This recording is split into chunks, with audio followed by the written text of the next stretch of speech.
अंजलि क्या बना रही हो? अंकित, मैं ना केक बना रही हूँ। ओह वाओ, मैं कुछ हेल्प करूं? हेल्प? पिछली बार क्या किया था पता है? नहीं, आप तो बिल्कुल भी नहीं करोगे। आप जाओ यहाँ से, मैं अपने आप बनाऊंगी। अरे मैं इतना बुरा भी नहीं हूँ यार, कम ऑन कुछ तो काम दो मेरे को। अंकित, आप ना पीछे ही पड़ जाते हो। चलो ठीक है, काम करो, वहाँ पर अंडे रखें, वो फेंट दो मेरे लिए। ठीक है, मैं अंडे लेके आता हूँ। ये लो अंडे। ओह सो सॉरी। अंकित, आपसे जब भी काम करने को बोलो आप बिगाड़ देते हो। आपने अंडा फोड़ दिया यार, मेरे पास 2 ही अंडे थे और आपने एक फोड़ दिया। मैं कैसे बनाऊंगी बताओ? मैं एक काम करता हूँ, मैं और अंडे ले आता हूँ मार्केट से, ठीक नहीं है? नहीं, आप रहने दो। अच्छा एक काम करो, तुम मार्केट से अंडे ले आओ, मैं साफ सफाई कर देता हूँ। मैं अपने आप चली जाऊंगी, अपने आप सारा काम कर लूंगी। आप जाओ यहाँ से। आप वैसे भी जब भी आपको कुछ करने को बोलो ना आप क्या अंकित। अच्छा एक काम करते हैं, अभी रहने दो, आप मेरे साथ चलो, वॉक पे चलो, थोड़ा मूड ठीक हो जाएगा। रहने दो उसको, आके आके साफ कर लेंगे। आ जाओ आ जाओ, रहने दो उसको, आ जाओ आ जाओ, उधर से आ जाओ। ठीक है चलो।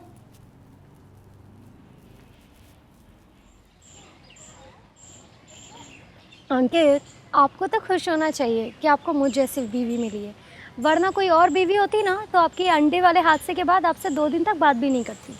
अच्छा, मतलब एक अंडे के लिए 2 दिन? मुझे आगे से ध्यान रखना पड़ेगा। थैंक यू, तुमने मुझ पे करुणा दिखाई।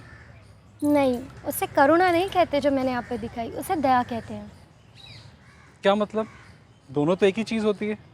नहीं अंकित, करुणा वो है जैसे मानो जब हम एग्ज़ाम में फेल होने पर होते हैं तो हमें ग्रेस मार्क्स दिए जाते हैं, और दया वो है जो हमारी गलती पर हमें सज़ा नहीं मिलती। ओके समझा मैं। जैसे मेरे क्लास के जो बच्चे थे स्कूल के, उन्होंने क्रिकेट में बॉल को मार दिया प्रिंसिपल के ऑफिस में और खिड़की टूट गई। बहुत आश्चर्य की बात है कि उनको सस्पेंड नहीं किया गया। तो ये दया थी। आपने बिल्कुल ठीक समझा। जब उसकी गलती माफ़ी की नहीं थी, लेकिन फिर भी उसे प्रिंसिपल के ऑफिस में बुलाया गया और सिर्फ डांटा गया, और उसकी गलती पर ना तो उसे सज़ा मिली, केवल डांट मिली, और उसको उस खिड़की का जुर्माना भी भरना नहीं पड़ा। लेकिन बहुत मुश्किल है आजकल दया दिखानी। मतलब हम लोगों को इतनी आसानी से दया दे नहीं पाते, दिखा नहीं पाते, हम अपने तक सीमित रखते हैं। वो वचन है ना कि धन्य हो कि उन पे दया की जाएगी। आप जानते हो अंकित, हम कई बार सोचते हैं कि यीशु मसीह हमेशा न्याय करता रहता है, पर ऐसा नहीं है। आप देखो तो यीशु मसीह टूटे मन वालों पर, और वो लोग जिन्हें क्षमा की ज़रूरत है, यीशु मसीह ने उस समय क्या किया? यीशु मसीह ने उन्हें माफ़ कर दिया। तो परमेश्वर हमेशा न्याय नहीं करता, वो दया और करुणा से भरा हुआ है। तुम बिल्कुल सही कह रही हो अंजलि, हमें भी ऐसा ही करना चाहिए। और यीशु मसीह हमें बाइबल सिखाती है, हमेशा उन्होंने ऐसा ही किया।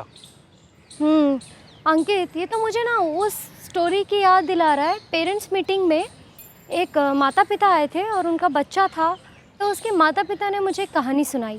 उन्होंने बताया कि एक बार एक रोड पर भिखारी बैठा था जिसके हाथ पाँव नहीं थे।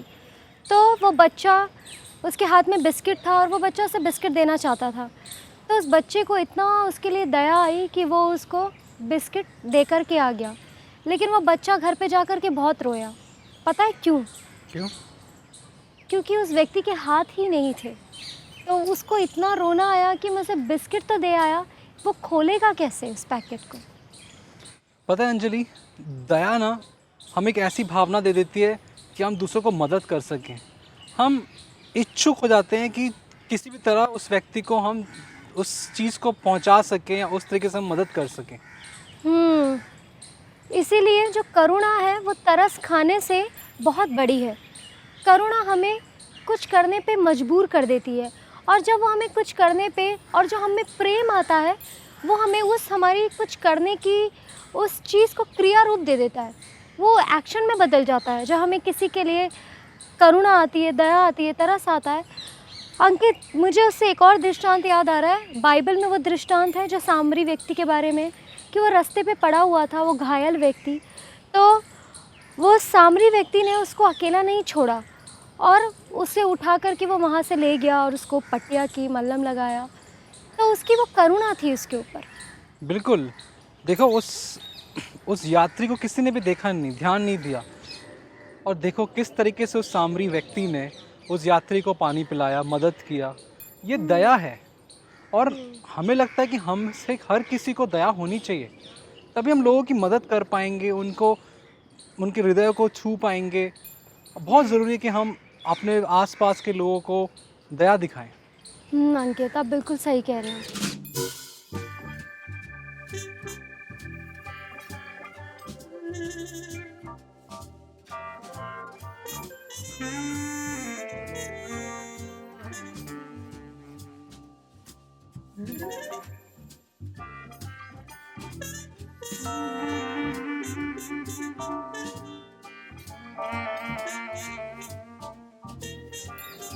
चलो चलते हैं फिर घर चलो। पे।